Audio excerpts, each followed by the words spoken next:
Hi, my name is Thomas Essler. I'm a comic book creator, and I'm the Director of Education and Creative Projects for Saving Jane. And today we're going to demonstrate our Good Girl Gone comic book workshop.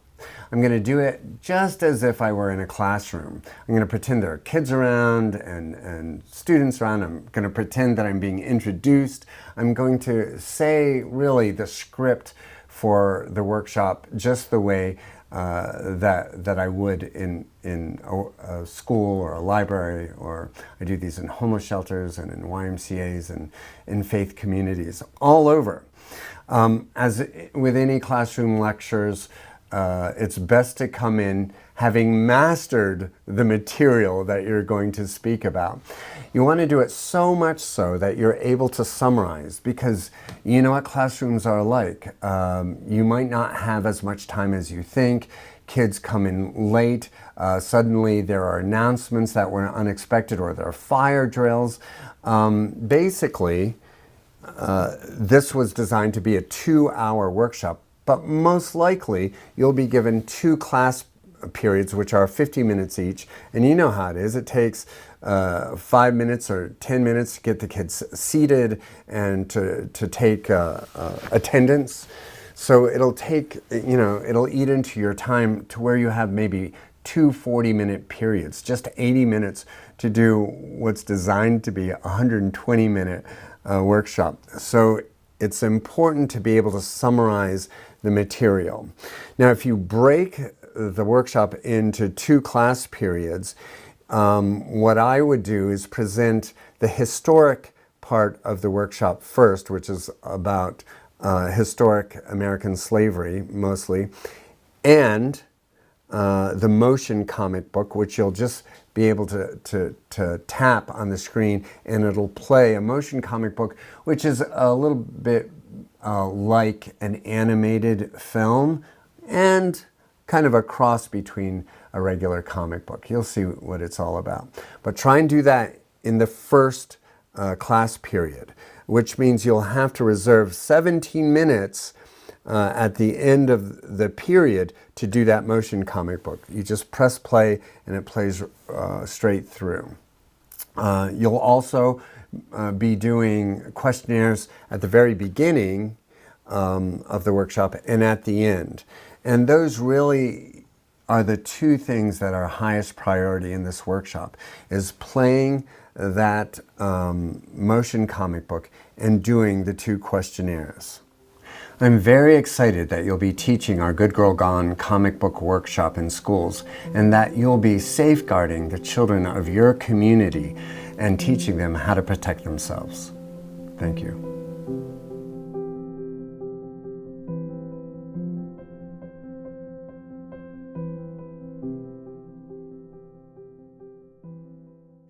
My name is Thomas Essler. I'm a workshop professional with Saving Jane, an organization committed to transforming the world into one that eradicates human trafficking. And they're also committed to empowering survivors of human trafficking to be free to live their best lives, the lives of their own choice. I'm very excited to be presenting our Good Girl Gone comic book workshop about human trafficking. But before we do, I'd like to make some agreements with you that'll help the workshop run more smoothly. The first agreement is participate. Let's participate. This is going to make it so much more fun for both of us. And also, if you have questions or comments, please raise your hand. And the third agreement is we're going to take some questionnaires before and after the workshop. In fact, we'll start passing them out right now. You won't be graded. No one will even know that you took this questionnaire. So there's no pressure whatsoever. And it's multiple choice. And one of the choices is I don't know. And if you don't know, you can just choose that choice. Let's do a little brainstorming session. Who can tell me something about human trafficking? Anything at all. It may be something that you learned in school, or it may be something that you think you know, but you're not sure where you heard about it. That's fine. I accept completely wild guesses. You might have heard about something about human trafficking in the news. For instance, this guy in the middle, his name is Jeffrey Epstein. He was a billionaire that had an international human trafficking ring. He's been dead for 4 years, and still, sometimes, he is the main story on our news cycle. The woman right next to him is Ghislaine Maxwell, and she's in prison for human trafficking. And the guy on the right is, you might know him because he's an R&B legend, R. Kelly, who is also in prison for human trafficking. You might have seen something about human trafficking on television. There's a documentary called The Vow on HBO Max, and it's about a self-improvement cult called NXIVM. The guy on the upper left, his name is Keith Raniere. He's the leader of the cult, and he is also in prison for human trafficking. One of his victims is that young lady on the right, who is the granddaughter of an English princess. But what exactly is human trafficking? I feel like it can be a very confusing term. For instance, the term trafficking might remind you of drug trafficking or crossing international borders. And when you put both of them together, human and trafficking, it might remind you of forced migration or illegal immigration. The fact is that human trafficking doesn't have anything to do with either of those things. Another word that people often use to describe human trafficking is slavery. That's a word we all know and that you've all studied in school. But is human trafficking really like slavery? We're going to begin our workshop by doing a brief review of the history of slavery and also discuss the similarities and differences between historic slavery and human trafficking. Before I go any further, I do want to acknowledge that this is some pretty dark material. We're going to be discussing slavery and race and abuse. And if this is disturbing for you, that would be the correct response. This is disturbing material. But if you feel so uncomfortable that you have to leave the room, you are free to do that, and your teacher will give you a place to stay while we finish the workshop. But don't worry, I'm a professional, and we have carefully crafted this workshop to responsibly deal with this issue. So let's go forward into history. In the 1800s, cotton was making the United States a ton of money. But the thing about an agricultural product like cotton is that when you have an agricultural product, it requires a large, cheap labor force. And slaves were already being brought to the Americas. And as the demand for cotton grew, so did the demand for slave labor. Now, what do you think? Do you think that slave labor is still being used on cotton plantations today? All over the world, slave labor is being used on cotton farms, especially in Asia and also places in Africa. So let's go back into history. Here's a picture of a slave cabin, and it's today a part of a slave museum, though it had once been a plantation. In the corner, you will see some brown stuff that's hanging and drying. What do you think that is? It's another agricultural product that you can buy today if you're 21 years of age or older. Do you know what it is? Yeah, that's right, tobacco. Do you think that slave labor, that is forced, unpaid labor, is still being used on tobacco farms today? All over the world, slave labor is being used on tobacco farms. And here's a picture of two boys in the middle of a tobacco field. But not just boys are trafficked. Girls are trafficked too. Women are victims of human trafficking, as well as men. Now, back in history, as I mentioned, in the 1800s, cotton was making plantation owners rich. But instead of using their wealth to pay their workers so that they would not be slaves anymore, they would be employees, they used their wealth to build huge, lavish mansions, which required even more slave labor to cook and to clean and to take care of children. Do Do you think that forced, unpaid labor is still being used inside people's houses to cook and to clean and to take care of kids? Yes, in fact, forced, unpaid labor is used inside people's homes, and we have a special name for it. We call it domestic servitude. Domestic meaning home, and servitude meaning service. A typical story of domestic servitude would be of a rich family from a city meeting a poor family from the country with several children, and the rich family invites the poor family to send one of their kids to live with them in the city where the child will get a better education and will get a lot of opportunity. And so the poor family sends their child to the rich family's house, but when the child arrives, they're not allowed to go to school. They're not allowed to communicate with their family. They are forced to work 12 hours a day, cooking, cleaning, taking care of children, and they will never go to school, and they will never develop their mind, and they will never prepare themselves for a career or for the life that they want to live. Does that sound fair to you? Let's go back into history. This is a picture of from the Civil War of a Confederate military camp. And this was at a time before they had cameras on phones, and where taking a picture was a big deal, and everybody got posed. They posed for the picture. And in this picture, you can tell the rank of the people in the picture just by how they're posed. If you look closely at the picture, can you tell who's in charge of the camp? Who has the highest status in the camp? Yeah, it would be the guy in the middle. And can you tell who the person with the lowest status in the camp is? Yeah, take a look at this. This is an army camp slave. He's kneeling. He's pouring water from a pitcher into a bucket. What do you think he's feeling or thinking while he's kneeling there in front of these soldiers who are fighting a war to keep him enslaved? Is he angry? Is he frustrated? Is he humiliated? Do you think that people are still being forced to work in military organizations today? Yes, a typical story would be that of a child soldier. And in this picture, you can see this boy carrying military equipment at a front, and he's at the front of a line of adult soldiers, and they're harder to see. But behind him are 25 adult soldiers walking behind him. Why do you think he's at the front of the line? That's right. It's because that is the most dangerous place to be. This military organization put him at the front because if there's an ambush, he's the first one to get hurt. Or if there's a landmine, he's the one that will trigger it.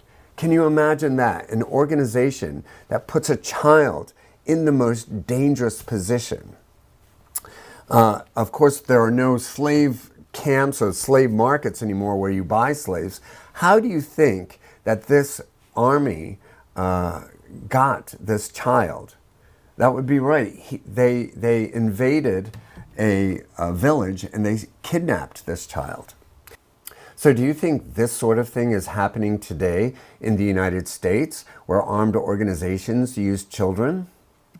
Gangs all over the United States are recruiting children and arming them and training them to do their most violent crimes.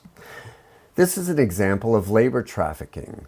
Domestic servitude is another example of labor trafficking, as well as working on a cotton farm or working on a tobacco farm. Labor trafficking is any kind of human trafficking where work is involved. It could be work in a restaurant or in a factory or maybe on a construction site. Any kind of work that someone is doing that they're not allowed to quit the job and they're not being paid for and they're being forced to work, that's an example of labor trafficking. Human trafficking is usually divided into labor trafficking and sex trafficking.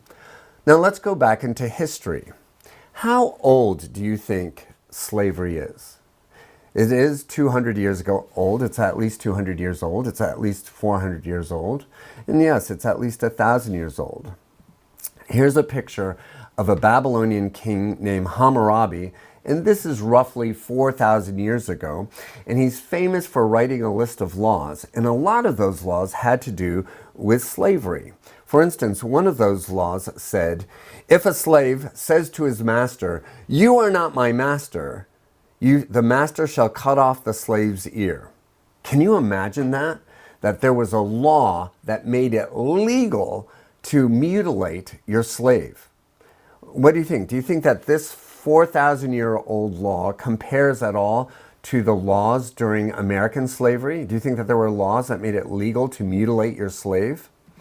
In fact, there were laws that made it legal to whip your slave, to brand your slave, to torture your slave. And get this, there were even laws that made it legal to kill your slave. So do you think that there are laws today that make it legal to mutilate victims of human trafficking? This is where there's a real difference between human trafficking and historic slavery. Human trafficking and slavery is no longer legal anywhere in the world. And of course, there are no laws that make it legal to mutilate slaves or victims of human trafficking, or anyone else for that matter. But do you think that mutilation happens in the world of human trafficking? These guys right here are lifting their shirts because to show their scars. These are scars where amateur surgeons a lot of time have gone into their bodies and removed organs that are being sold illegally on the black market.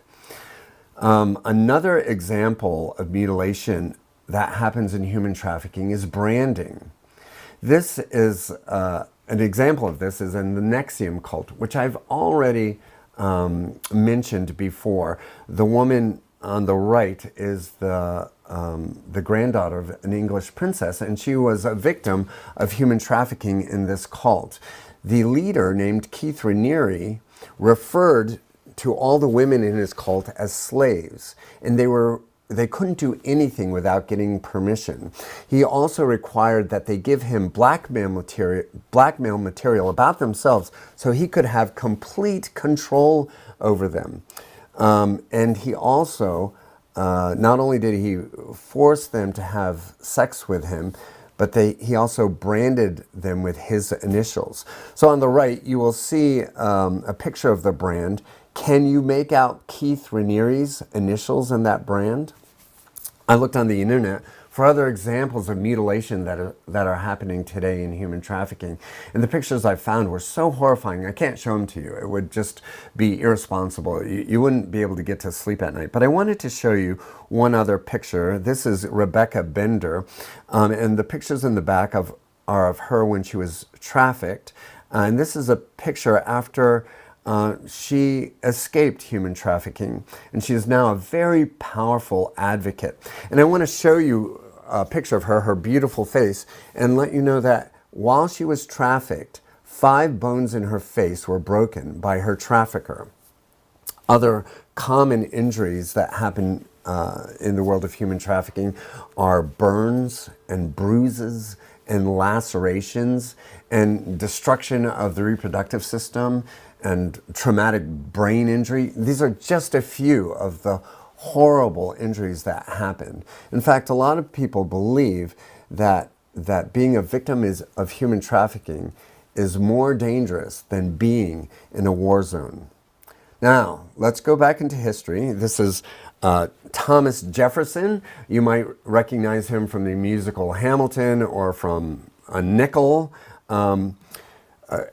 Thomas Jefferson inherited a slave named Sally Hemings, and Sally Hemings began to have Thomas Jefferson's children when she was just 16 years of age. She went on to have 5 more children by Thomas Jefferson, and Thomas Jefferson actually freed all of the children that they had together. But he never freed Sally Hemings. She never had the rights of a free person. And she never had the status of a wife.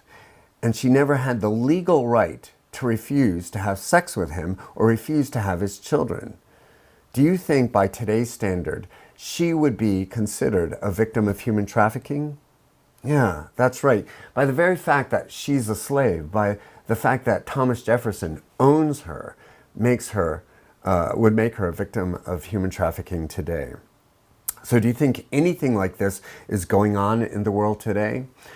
Well, I looked, and the closest thing that I can find is something called forced marriage, where a man will buy a woman or a young woman or a girl and force her to marry him. She has no say in the matter. She has to get married. She usually has to give up her education, her schooling, leave her family, and enter a family that often doesn't treat her very well. So the UN estimates that there's 22 million victims of forced marriage in the world today. Do you think any of them are in the United States? One study shows that there are 3,000 forced marriages in the United States, but it's suspected that there are hundreds of thousands of forced marriages here in the United States. Let's go back into history. Here is a portrait. Here's actually a painting of a slave market. There aren't very many of these in histories because they weren't very pretty and they were extremely common, so painters usually didn't paint them. Everybody in the painting is either a slave being sold or a slave buyer. Now, I'd like to take a look at two sets of slaves. One on the left, you can see a mother and a daughter, it looks like. Take a look at what that boy is wearing. It looks like he's just wearing just a shirt, that's it. And if you look at the bottom of the shirt, you will see that his hem is tattered and frayed. Now I want you to look at another slave. It's the slave on the right circle, and look at what she's wearing. She's wearing this beautifully tailored ball gown and what looks like really expensive cloth. If you look closely, it looks like it's even glittering. Now, if you can look closely right under her ears, you'll notice that she's also wearing earrings.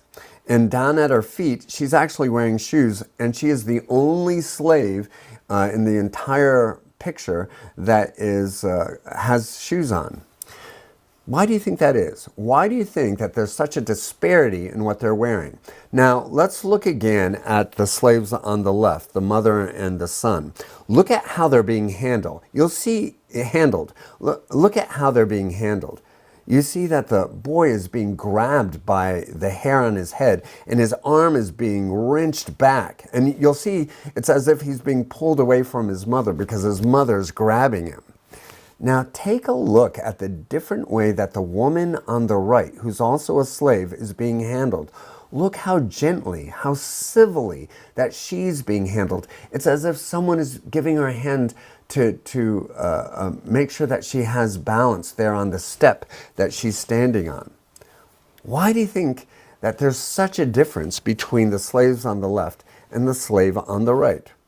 Well, the slave on the right in the ball gown is being sold for 5 times the rate as the slaves on the left.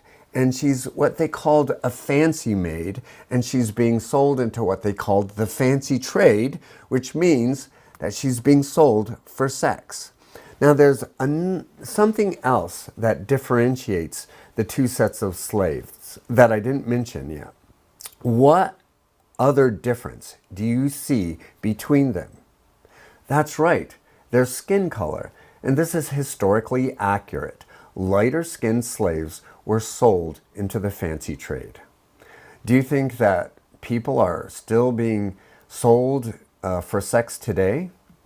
All over the world, women and men are being sold into the sex industry. The good news is that slavery ended in the United States in 1865. And since then, in the 150 years, slavery and human trafficking have become illegal all over the world. And when you think that it's at least 4,000 years old, and many people think much, much older than that, for it to completely disappear from our law books within 150 years is something of a miracle. And yet, There are more slaves today than at any other time in history. The UN estimates that there are 45 million slaves in the world today, and that human trafficking is generating $150 billion. $150 billion.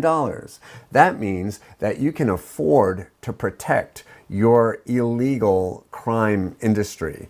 That means you can arm a militia, you can pay off politicians, you can buy armies. I'd like to go over some statistics to show you in human trafficking how it breaks down as far as gender and age. About 42% of victims of human trafficking are women, and half that many, about 21%, are men. And about the same amount, about 20%, are girls, and about 16% are boys.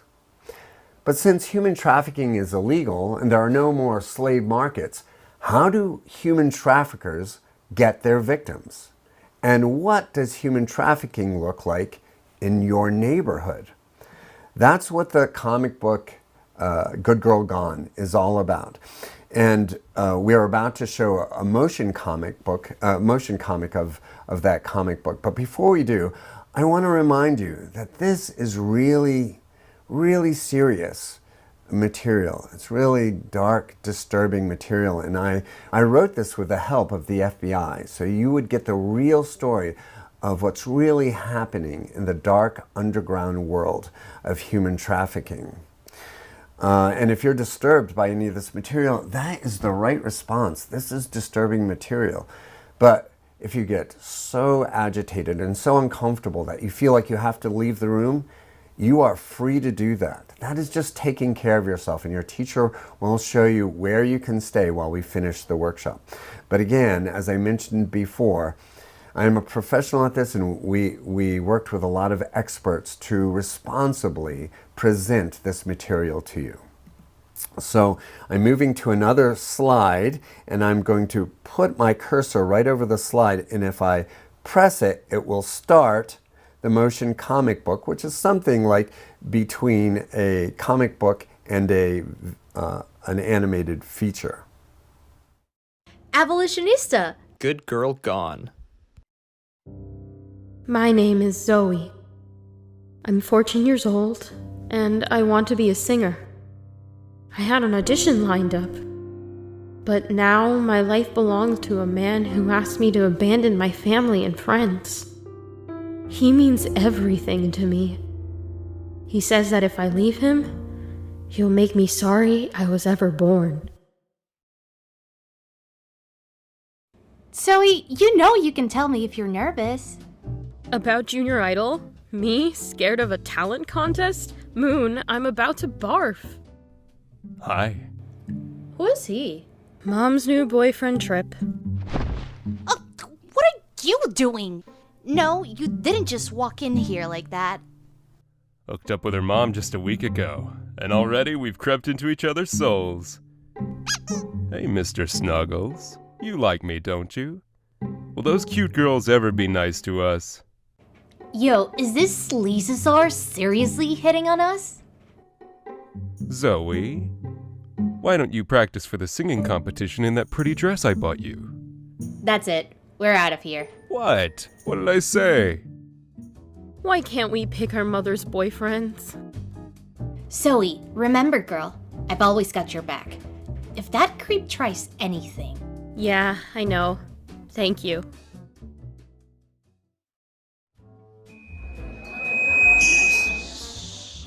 I'll post the results of the Junior Idol tryouts on the door in the morning. Thank you, everyone, for trying out. Moon, do you want to audition? No, Miss Louise. But Zoe, she didn't try out.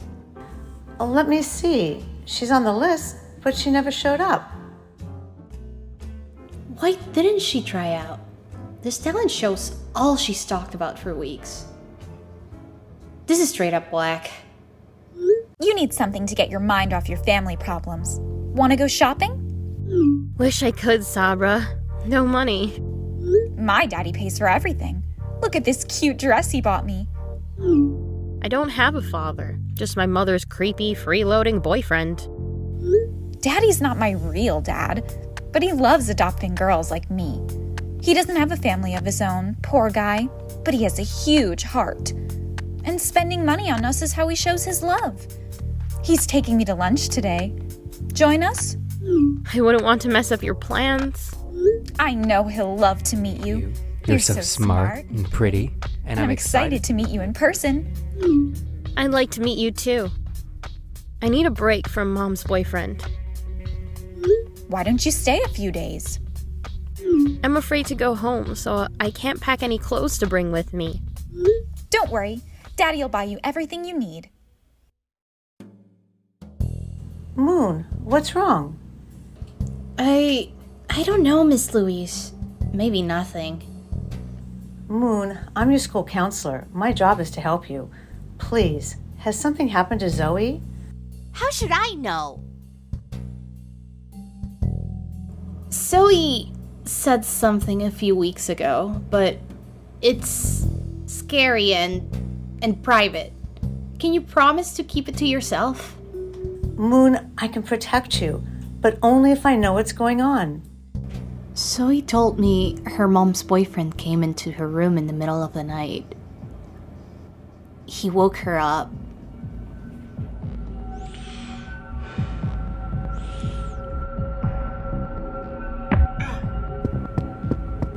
Do you think he tried something again? She called me yesterday when I was in class. Now she doesn't answer. If she's run away, where do you think she might have gone? Hi, Sabra. I just arrived. I'll be at the park near the train station. Counting on you.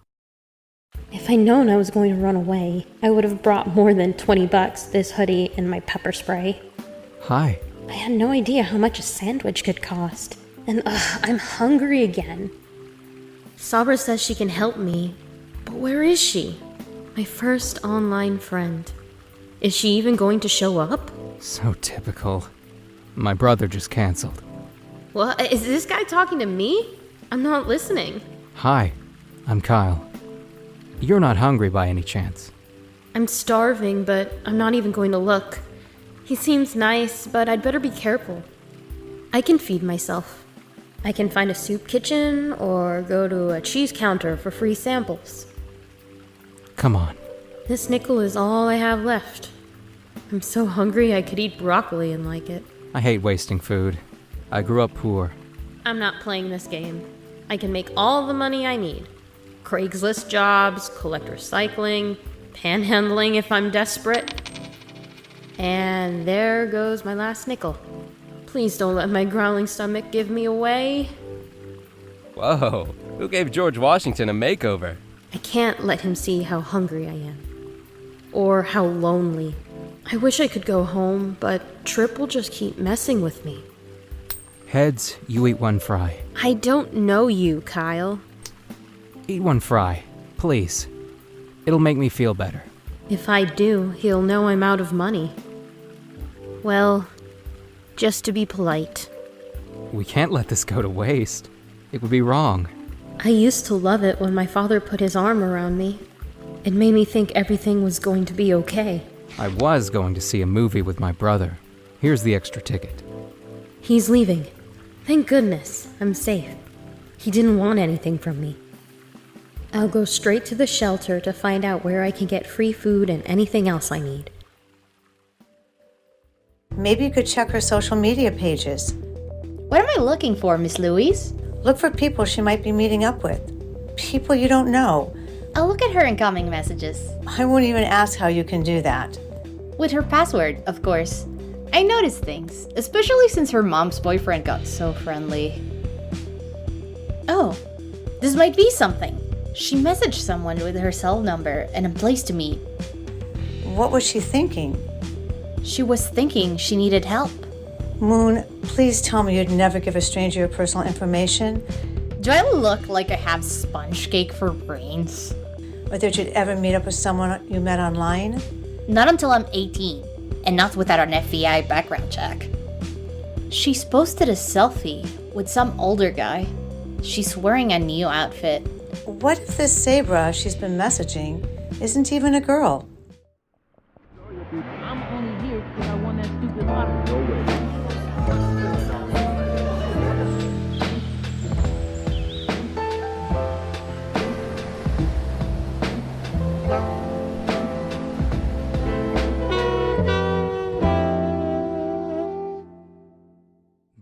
came back from my tour of duty and hitchhiked across the country. Slept in barns. I love being close to Kyle. Good night, Zoe. Good night, Kyle. I love the way he looks when he's asleep. My brain is racing. Stay until I fall asleep? I love this moment, curling into the warmth of Kyle's shape. I could really let go here. I could really sleep. I feel like I have champagne running through my body.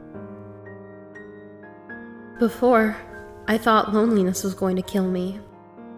But now, I can't think of anything but Kyle. Everywhere I look, I see only him. Something unbearably good is being born inside of me. I didn't know this was going to happen. This fever, this... Is it possible that I love you too much? Something is growing, like 1,000 unbreakable bonds connecting me to you. But I have to know that you feel the same way. An old girlfriend gave this to me. I'm getting rid of all the garbage from my past, all my disappointments, all the people who were supposed to love me but didn't, who were supposed to take care of me but didn't. Will you do that too, Zoe? Leave your family behind, your friends, create a whole new life with me. That's all I want. I'm going to give you a new name, one for our new life together. Let me call you Jewel.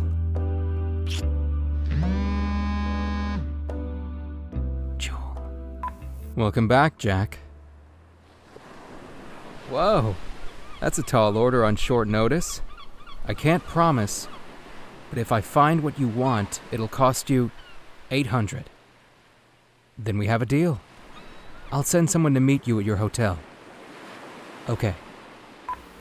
I have to go. What's wrong? This client, he's very insistent. I can't afford to lose him. I have an idea. What? Maybe you could go meet my client, Pete. Sure. Have dinner with him, talk to him. You're magic, you know? What do you want me to do? Oh, just dinner. Men like talking with beautiful women. If he's happy, he'll be easier to do business with. I'm asking too much. Kyle, of course I'll have dinner with him. How did I get this lucky? Hi. Hi, I'm Jewel. Kyle sent me. You're beautiful. This looks very good.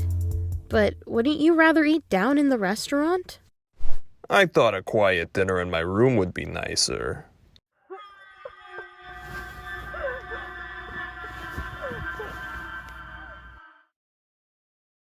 He said he paid you to have sex with me. You're growing up, Jewel. You're becoming a woman. But you can't grow wings until you jump off a cliff. I didn't jump off a cliff. I was pushed. That's what mother birds do when they teach their little birds to fly. I don't know how you can stand that I was with another man. Jewel, you could be with 1,000 other guys, and I would adore you. I can't help it. I'm powerless against you, Jewel. I'm yours forever. Something about his words. They confused me. Let me be your boyfriend, your bodyguard, your financial advisor. I'll have your back when you go out in the world making magic. Girls your age want to grow up fast. They go to clubs, they give it away. For free. That's what they think they're worth. Nothing. Do you think you're worth nothing? You're worth so much. The luxury of his words.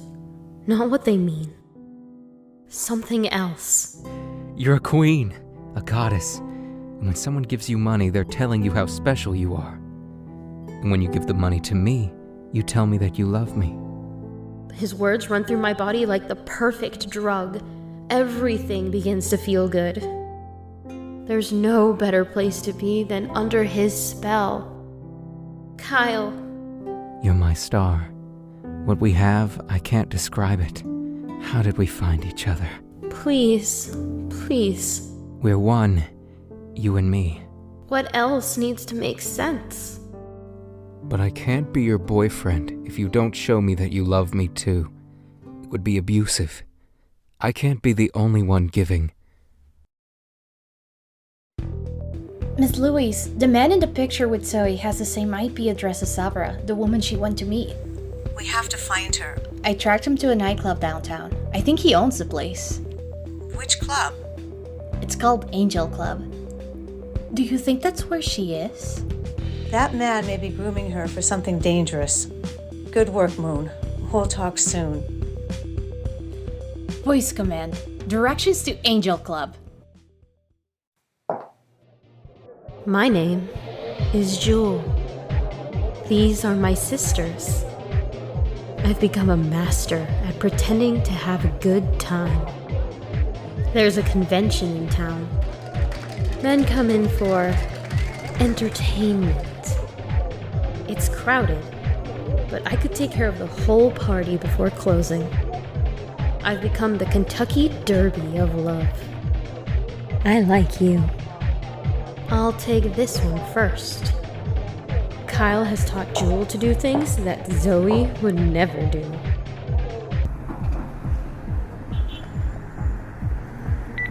Miss Louise, I found Zoe. Where is she? Angel Club, the place we talked about. Moon, please, you've got to leave there right now. She could be in trouble! Sometimes, the breath of one of those creeps is so bad that I want to stop breathing. I'm not supposed to come outside, but I have to remind myself that I'm still alive. Zoe! Moon, what are you doing here? You're coming with me. Shh, I'm not allowed to be out. Quick, let's go. No, Moon. My name is Jewel now. I have a job and a boyfriend who loves me. Someone's coming. Hide. You little sneak. Jewel, what are you doing? You know it's not okay to leave the club. I just needed a break. I heard voices out here. You're trying to leave me. No, Kyle, never. I was getting some fresh air. Think you're running away? No, Kyle. Just like you ran away from your mother's boyfriend? So that's how you work. Come on to a guy, run through his credit cards, then move on to your next sugar daddy? He hurt me, Kyle.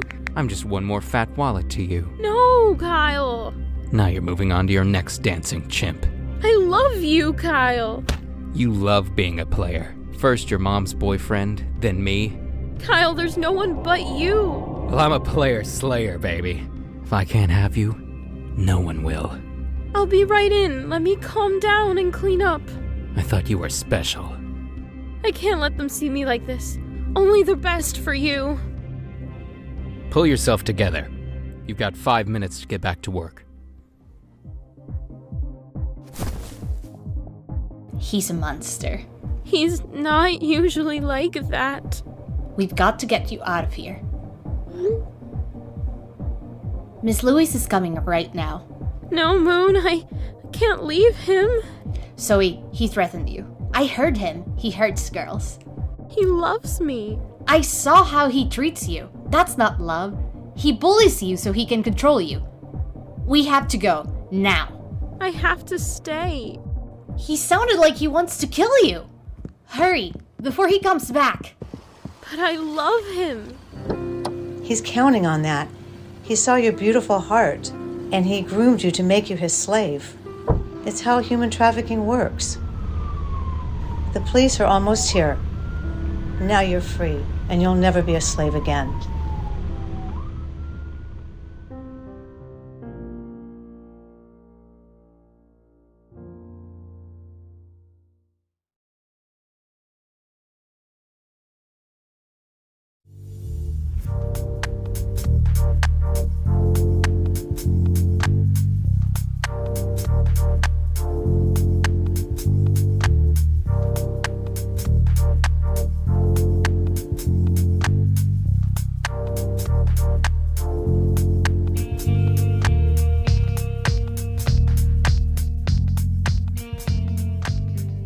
So let's do a little review of our Good Girl Gone motion comic book. Who is this character? Do you remember? That's right, Zoe is her name. Do you remember what happened to her in the motion comic? That's right, she was trafficked. And this character here, do you remember her name? Yeah, Moon. And who was she in relationship to Zoe? Yeah, she was Zoe's best friend. And what did she do in the story? She helped Zoe escape, didn't she? Do you remember this character? He's only on a couple pages, and we only mentioned his name once. Do you remember what it was? That's right, Trip, Zoe's mother's no good boyfriend. And how about this character? Do you remember her? Ms. Lewis. And do you remember what her job was? Yeah, she was the guidance counselor. And finally, this character here, Kyle. And Kyle was the human trafficker, that's right. So after seeing this story, how do you think this relates to everything we've already learned about human trafficking, where sometimes it happens on cotton plantations, and sometimes in homes, and sometimes in armies, or where fancy maids were trafficked, and also there were forced marriages is also part of human trafficking and organ trafficking. We learned all of that stuff, but what does this story have to do with everything that we learned? Maybe it is most closely connected with being a fancy maid. So in this part of the comic book, Zoe is having a text conversation with her friend Sabra, but there's something just in the artwork that show us that Zoe is being scammed. What is that? That's right, her whole conversation with Sabra is being fabricated by some guy that we will later learn is a guy named Kyle. We'll later meet him. So when somebody does this online, when they pretend to be someone else, when they try and fool people, what is that called? That's right, catfishing. Do you think that happens in real life? Yes, it does. This guy named Samuel Schwinger went online and he pretended to be an 11-year-old girl, and he had pictures and videos of himself as the 11-year-old girl, and he made friends with a lot of other children online. And once he became really good friends, he would send them a naked picture of the girl he was pretending to be, and then he would dare his online friends to send him pictures, naked pictures of themselves. And as soon as he got them, he blackmailed those kids into sending him more material.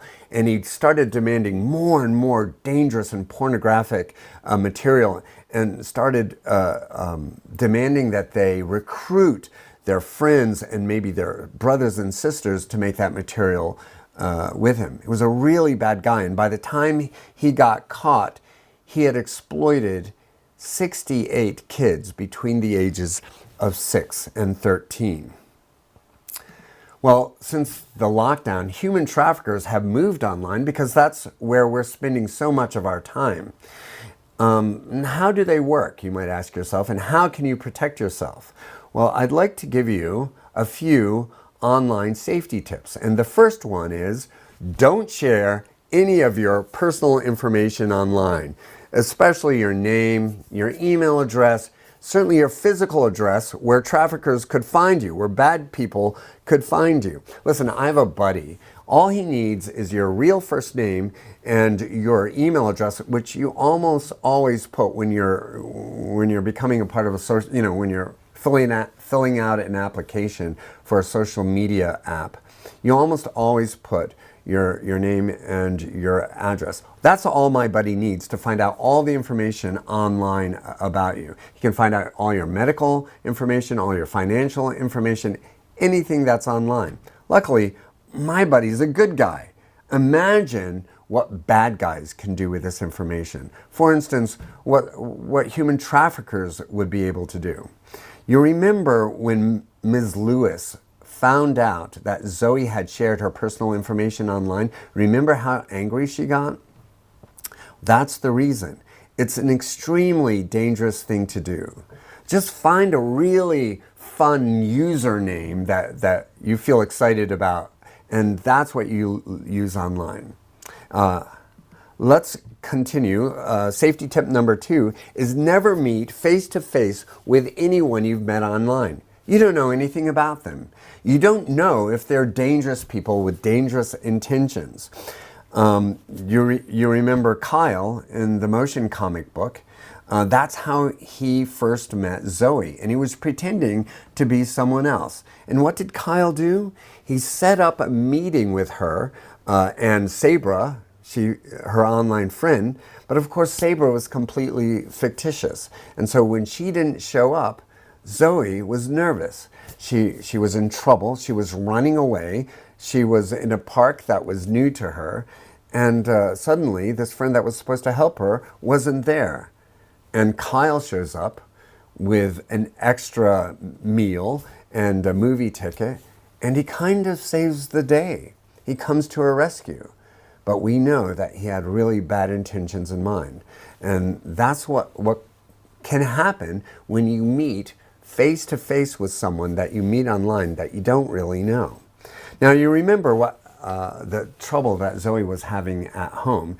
Her mother's boyfriend, Trip, comes into her room in the middle of the night and really begins to touch her, and she does exactly the right thing. She fights him off and gets out of there. What does Zoe do? She gets out of there. Well, that was the right thing to do, but she runs to a friend that she doesn't know, an online friend who has offered her help. What else could Zoe have done to get out of the trouble she's in at home? Who else could she gone to for help? That's right, she could have gone to Moon. She probably had relatives she could have gone to. Now let's go to safety tip number 3.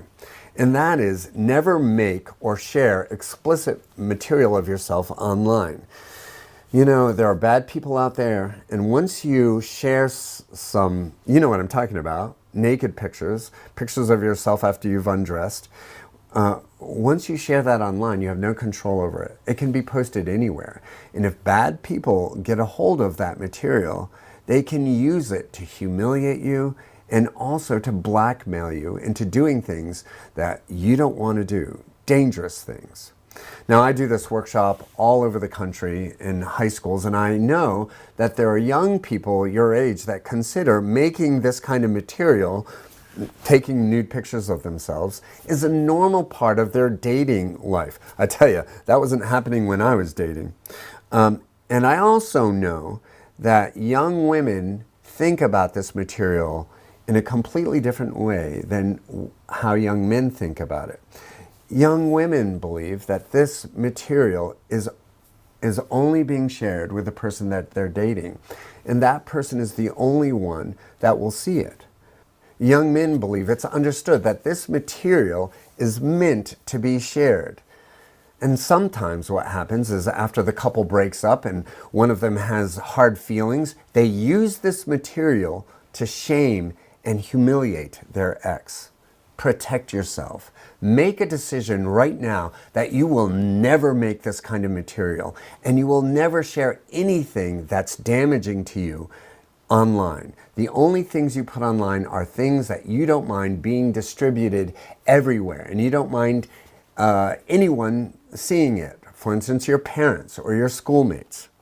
Remember how Samuel Schwinger used this material to blackmail children into making pornography.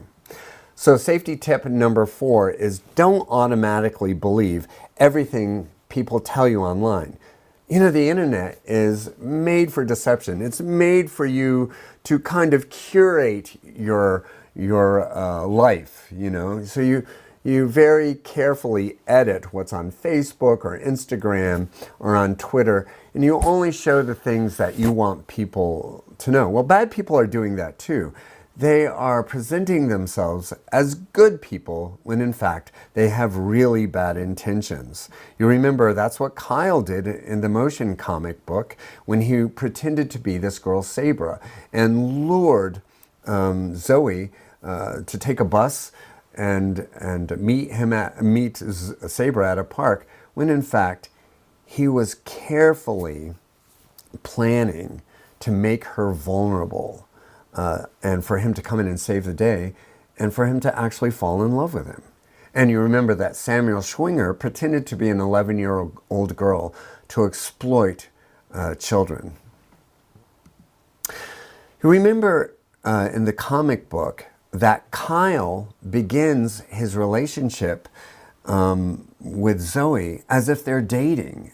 It's almost like a love story. It's a romance. And a lot of human traffickers do that. In fact, some of them go to online dating sites and begin dating people. And what they're trying to do is trigger that experience of getting the person they're dating to fall in love with them. Because when someone falls in love with them, they have an extra amount of power over them. So for instance, one typical story would be a human trafficker begins dating someone and it becomes clear that this person has fallen in love with him. And he will come to them and say something like, I'm in trouble. I owe someone a lot of money, a bad person, and I could that person could really come back and hurt me. But he will completely erase the debt if you will sleep with that person. This is what he's saying to the person he's dating. And so perhaps he can persuade this person he met on an online dating site who's fallen in love with him. He can persuade that person to sleep with this random stranger. And if she decides to do it, something will change in their relationship. And he will be able to get her to do that again and again and again until basically he's posting her online and selling her for sex. This is a very typical way that human traffickers work. Now, you remember that that's what happened between Kyle and Zoe. Zoe fell deeply in love with Kyle. And psychiatrists say that when you're a young person in high school, you will experience your biggest emotions at that time in your life. And when you're falling in love, and if you fall in love for the first time, this will be the biggest emotional experience you ever experience your entire life. And these big emotions are powerful. They have a powerful effect on us. I remember the first time I fell in love, I thought that it was never going to end. I was feeling things I never felt so good in my life. And there was nothing I would have been able to do to break up with this person. That's how much they meant to me. And even if the person had been asking me to do things that I didn't want to do, I still wouldn't have been able to break up with them, even if the person turned out to be a bad person. And you probably know couples like this, where the relationship is not good, where someone is really harassing or abusing the other person, but they don't give up the relationship.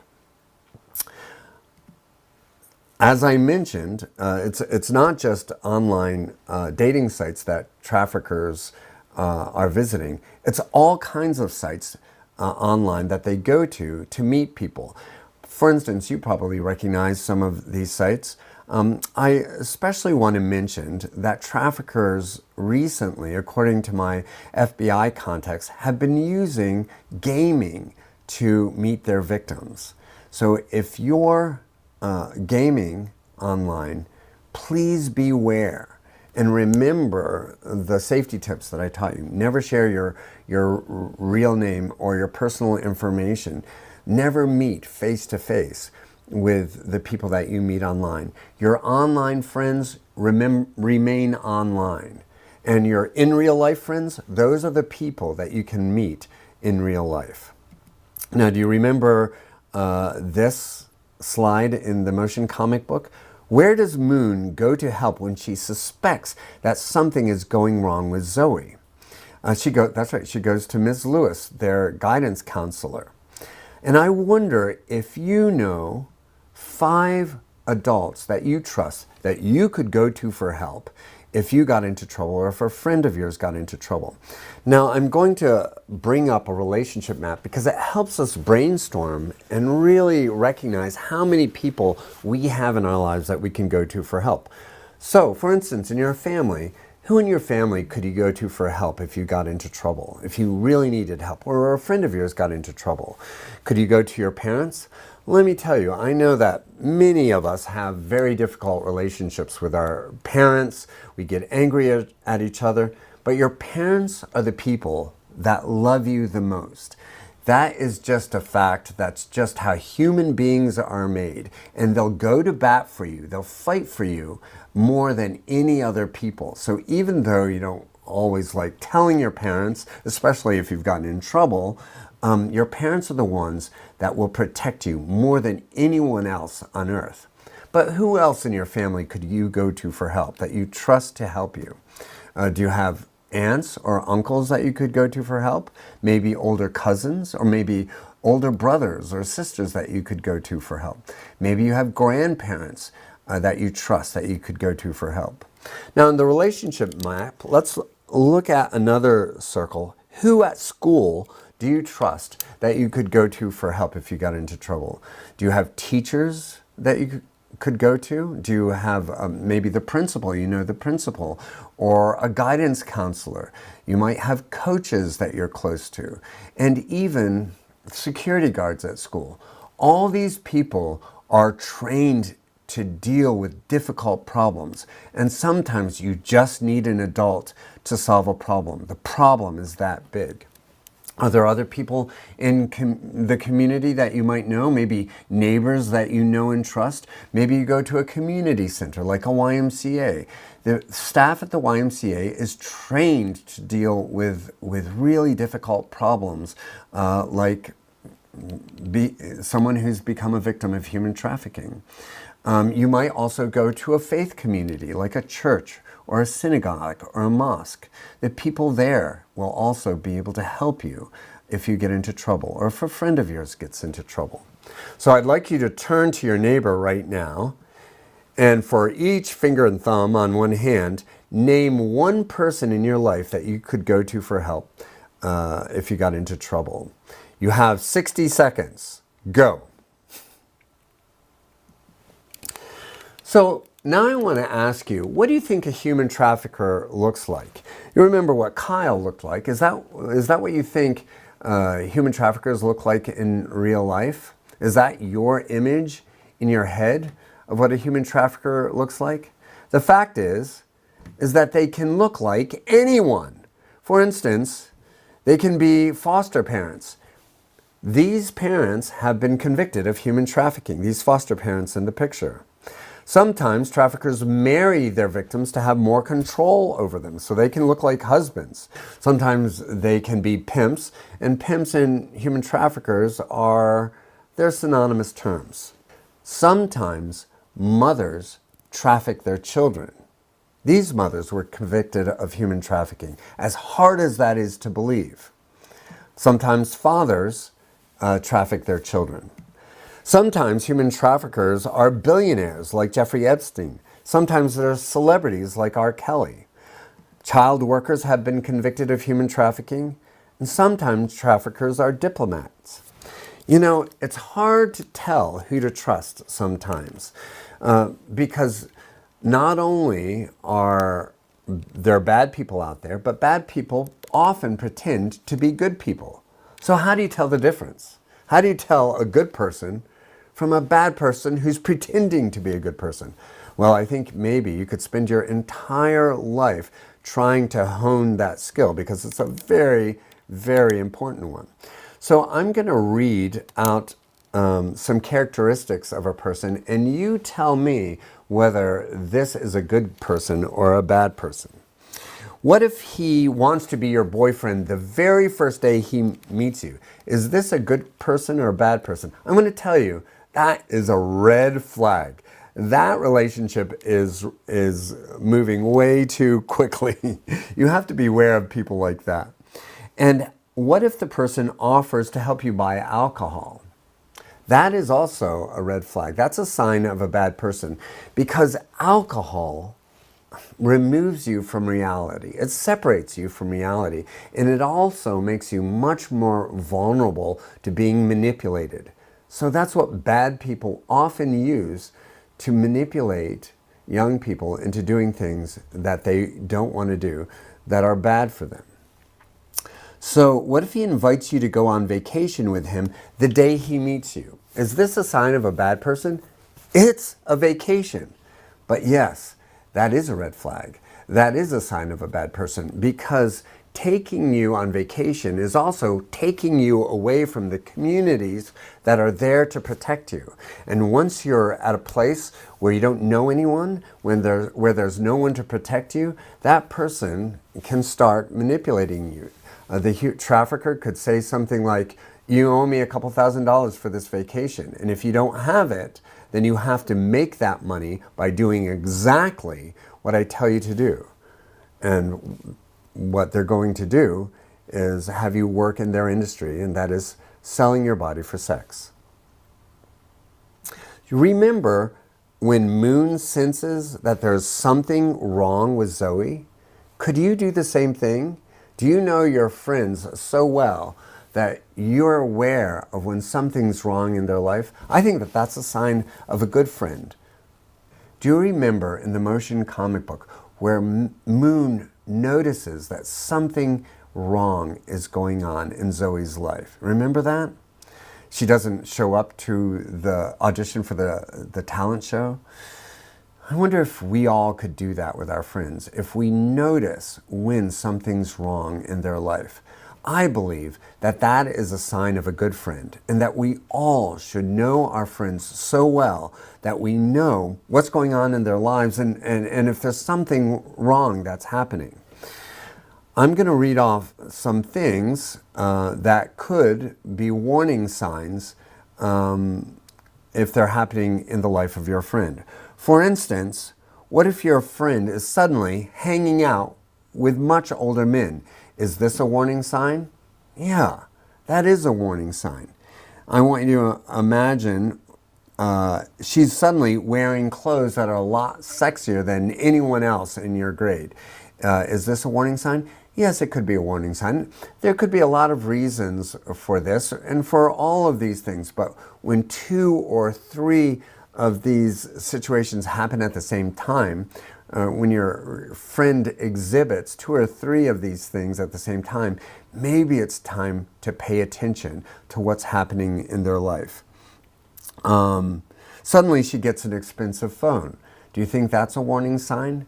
In fact, a lot of human traffickers have to have good communication with their victims, and so they often give them lots of phones, sometimes multiple phones. Suddenly she has a potty mouth. She's talking a lot about sex. Is this a warning sign? Yes, this also can be a warning sign. What if suddenly your friend has an older controlling boyfriend? Would this be a warning sign?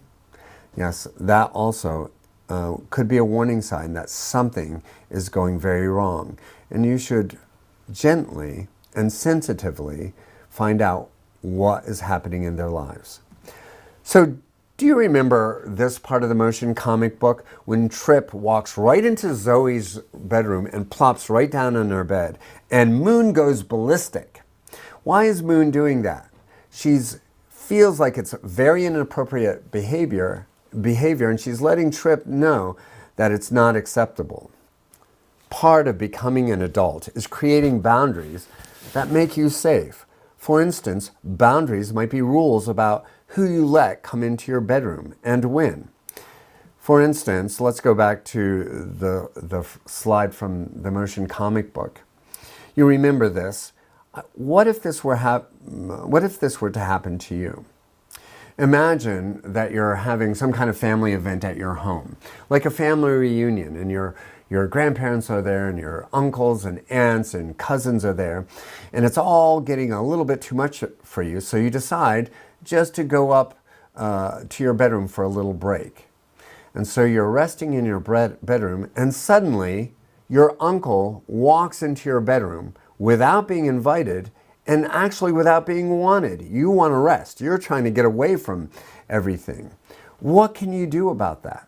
Well, you have the right to make rules about who comes into your bedroom. Remember, your bedroom is a private place. It's that place where you go to be alone. It's where you get dressed. It's where you do private things, where you sleep, when you're at your most vulnerable point in your life. So you deserve to make rules about it. What could you say to this uncle that just walked right into your bedroom? One thing you could say is, I'm sorry, no one is allowed in my bedroom without my permission. Those are the rules. So turn around, walk out of my bedroom, and you can knock on my door and wait for me to give permission to you, and wait for me to give you permission to come in, which I may or may not do. You can say that. You can have that kind of rule about your bedroom and who comes into it. You know, a lot of us don't have our own bedrooms, and you can also set boundaries with people that you share your bedroom with, like your brother or your sister. For instance, you could negotiate boundaries like stay out of my stuff and I'll stay out of your stuff. Let's have lights out at 10:30. If I'm sleeping, don't turn on the music. Things like that. It'll just make life so much better. That's a great thing about setting boundaries. You know, your whole world is filled with boundaries. It's filled with rules that you have to obey, that are made by other people, that are made by adults.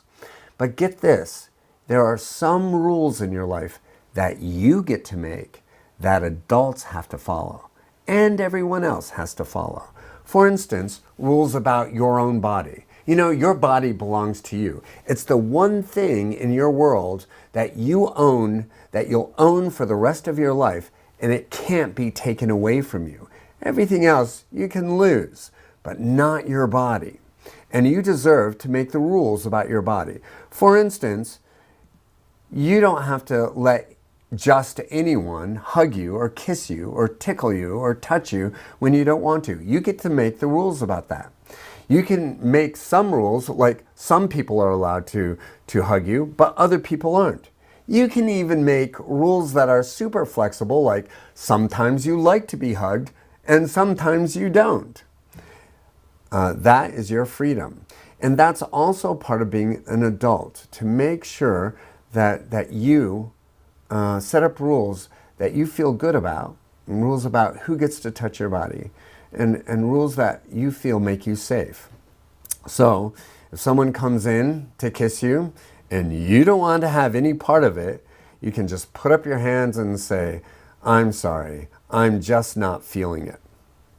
In the back of your comic book is a list of rights that you have that you may not know you have. And I want to recite 2 of them with you in unison that I think are really important. So let's do this together. Say these in unison on a count of 3. 3, 2, 1. I have the right to walk away from any situation that feels creepy, unsafe, or inappropriate. I have the right to tell anyone to stop touching me or to leave me alone, and I have the right to make this demand as loudly as I can, especially if other people are around. I hope you have people that you let hug you, and that you have a life filled with friendships that are productive and safe and full of goodwill. That's what having a rich life is all about. Having rich friendships and rich relationships. I know we've been talking about human trafficking, which is absolutely the most toxic kind of relationship anyone could have. But healthy relationships are an important part of a rich, satisfying life. And my sincerest hope is that your life is filled with people who love and respect you, and that you can count on to treat you with kindness.